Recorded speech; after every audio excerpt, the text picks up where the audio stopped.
ఇదిగోండి ఇదే ఆ వ్లాగ్. ఏంటిది అనుకుంటున్నారా?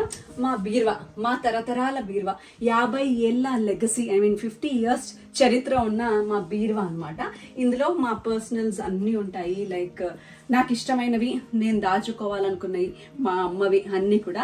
సో మా మమ్మీకి పెళ్ళయి తన అత్తగారింటికి వచ్చేటప్పుడు తీసుకొచ్చుకున్న బీరువా అనమాట ఇది. ఎగ్జాక్ట్లీ 50 ఇయర్స్ అయింది పెళ్ళయి. సో దీన్ని కూడా 50th బర్త్డే సెలబ్రేట్ చేసుకుంటున్నాం. సో దీని 50th బర్త్డే సందర్భంగా దీంట్లో ఉన్న మా పర్సనల్ టచ్, మా ఎక్స్క్లూజివ్ ఐటమ్స్, నాకు బాగా ఇష్టమైన ఐటమ్స్ అన్ని కూడా మా బీరువా టూర్ మీకు చేసి చూపించబోతున్నా. కీస్ కూడా మా మమ్మీ దగ్గరే ఉంటాయి. Opening ceremony. అద్దంలోనే యాక్చువల్లీ అద్దం లేకుండే దీన్ని మళ్ళీ మేము పెయింట్ వేయించాం అనమాట. ఇంటికి వచ్చేటప్పుడు పెయింట్ వేయించి అద్దం పెట్టించాము మమ్మీ కోసం.